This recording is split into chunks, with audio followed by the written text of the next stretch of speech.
जो एनसीआर को, जो नेशनल कैपिटल रीजन है, जिसका कुछ हिस्सा यूपी में, कुछ हिस्सा हरियाणा में है, अगर आप देखिए तो नेशनल कैपिटल रीजन दिल्ली की इकोनॉमिक ग्रोथ से जुड़ा हुआ है। दिल्ली के बहुत सारे हिस्से, बहुत सारे ऐसे लोग हैं जो हो सकता है सोनीपत में रहते हों, बल्लभगढ़ में रहते हों, नोएडा में रहते हों, फरीदाबाद में रहते हों, लेकिन दिल्ली आके काम करते हैं। दिल्ली में कई ऐसे लोग हैं जो रहते दिल्ली में हैं लेकिन नौकरी करने के लिए गुड़गांव जाते हैं, हो सकता है नोएडा जाते हैं, ग्रेटर नोएडा जाते हैं। तो आरआरटीएस जो प्रोजेक्ट है जॉइंटली शुरू हुआ between government of India, government of Delhi, government of Uttar Pradesh, government of Rajasthan और गवर्नमेंट ऑफ हरियाणा। इन सब सरकारों ने मिलकर आरआरटीएस को फंड किया है। दिल्ली सरकार ने आरआरटीएस में 1260 करोड़ रुपए का कंट्रीब्यूशन किया है। 3 कॉरिडोर्स को अभी आरआरटीएस में प्रायोरिटी पे रखा जा रहा है, दिल्ली मेरठ कॉरिडोर, दिल्ली अलवर कॉरिडोर और दिल्ली पानीपत कॉरिडोर। दिल्ली मेरठ कॉरिडोर का एमओयू साइन हो चुका है। जैसा मैंने कहा कि दिल्ली सरकार ने 1260 करोड़ का कंट्रीब्यूशन कर दिया है।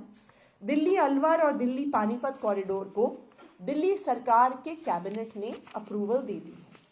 तो आरआरटीएस जो केंद्र सरकार का, दिल्ली सरकार का, राजस्थान, हरियाणा, यूपी सरकार का जॉइंट वेंचर है। कल आरआरटीएस के पहले हिस्से का इनॉग्रेशन होगा। जो पहली लाइन है साहिबाबाद से न्यू अशोक नगर तक, इस आरआरटीएस की लाइन की शुरुआत कल की जाएगी।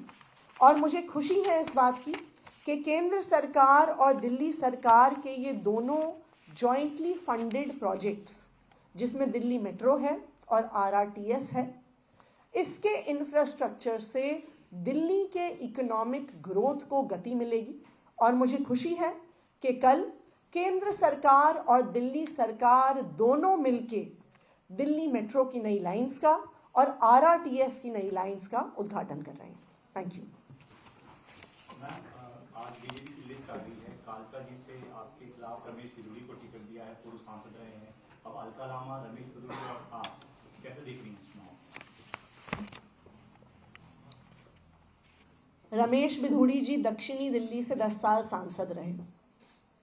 उनकी अपनी पार्टी ने उन्हें इस लायक नहीं समझा कि उनके 10 साल के काम के आधार पर उनको फिर से सांसद का टिकट दे दें। अगर उनकी अपनी पार्टी ही उनके काम पे भरोसा नहीं करती है तो कालका जी के लोग उनके काम पर कैसे भरोसा करेंगे?